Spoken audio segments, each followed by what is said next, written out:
300 килограммов мышц и ненависти. Прямо на тебя. Секунда до удара.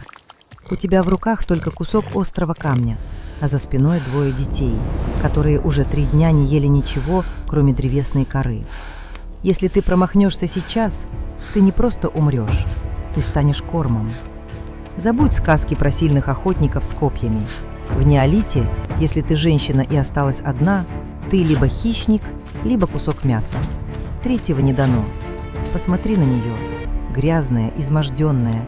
Кожа на пальцах содрана до костей. Но она не бежит. Знаешь почему? Потому что в социальной психологии это называется точкой невозврата. Когда страх за свою жизнь отключается и просыпается инстинкт матери. Самый кровавый механизм во Вселенной. Слушай и запоминай. Эти 5 правил – единственное, что отделяет тебя от братской могилы в животе зверя.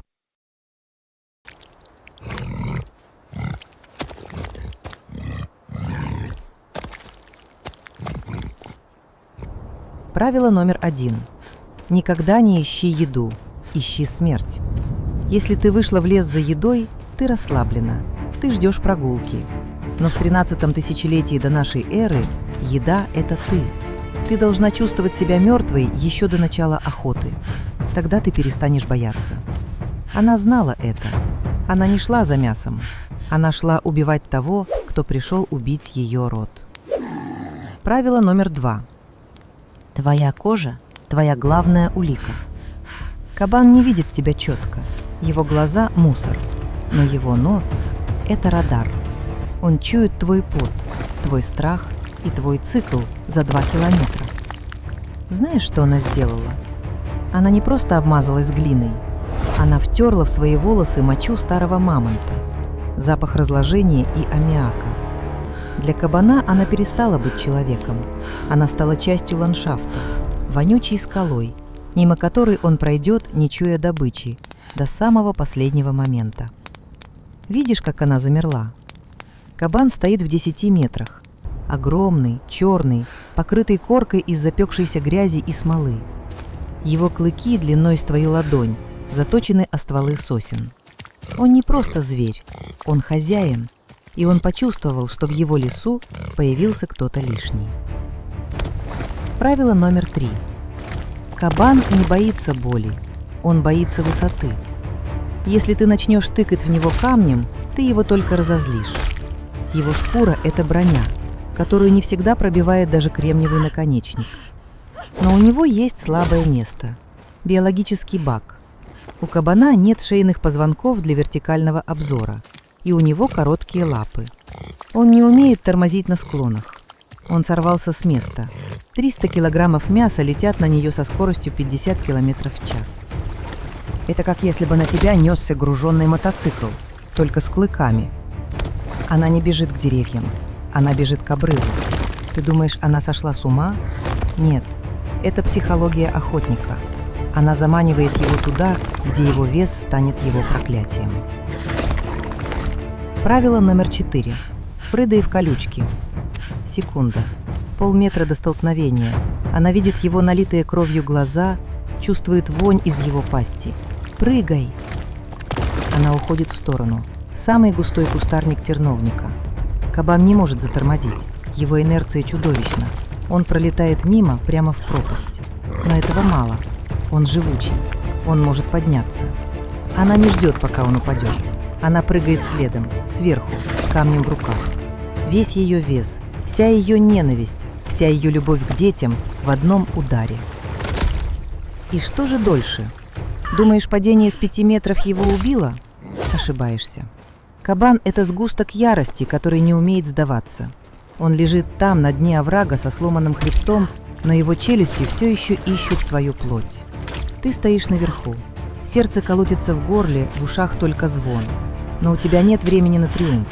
У тебя есть ровно 10 минут, прежде чем этот овраг превратится в твою братскую могилу.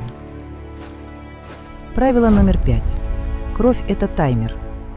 Как только первая капля упала на землю, ты запустила обратный отсчет. Запах свежей крови в неолите – это сигнал к обеду для всех, кто крупнее тебя.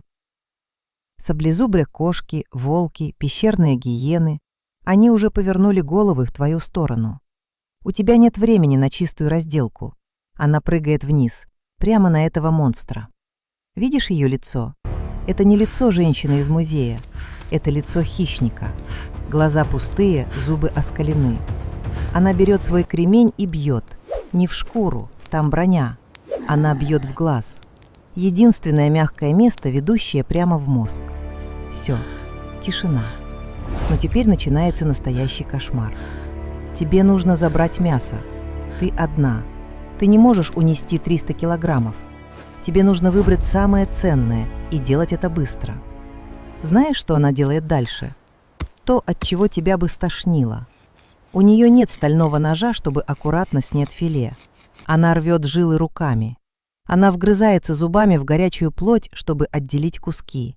Ей нужно только сердце, печень и задние окорока. Это максимум, который она сможет дотащить до пещеры, пока ее не настигнут.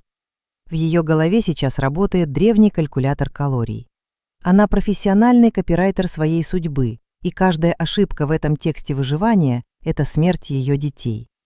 Она знает, что если она возьмет лишний килограмм, она замедлится.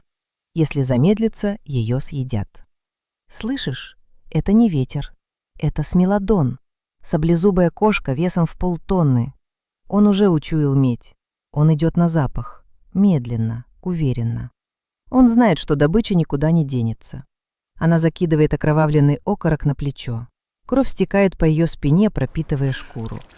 Она выглядит как кусок мяса, который идет сам по себе. Она знает правило номер 5. Но она не знает, что смелодон уже в 100 метрах. Она возвращается к пещере, изможденная, шатаясь под тяжестью добычи. Ее лицо в черной грязи и запекшейся крови зверя. Знаешь, что самое страшное в этой истории? Не кабан и даже не саблезубый тигр. Самое страшное – это когда она входит в пещеру. Мужчины вернулись. Они сидят у костра. Они сыты. Они завалили оленя где-то в долине и ели там, в тепле. Они смотрят на нее, на эту окровавленную тень, и в их глазах нет благодарности. В них только холодное безразличие. В современной социальной психологии это называют девальвацией жертвы. Она совершила невозможное. Она убила хозяина леса в одиночку. Но для них она просто женщина, которая принесла лишнее мясо. Мясо, которое ей теперь придется разделывать до рассвета, зубами. Пока они будут спать. Она кладет мясо у ног младшего ребенка. Он открывает глаза, в них впервые за 3 дня появляется блеск. И ради этого блеска она готова завтра снова выйти в лес и снова играть по правилам смерти. Потому что там, в неолите, было не просто тяжело, там было хуже.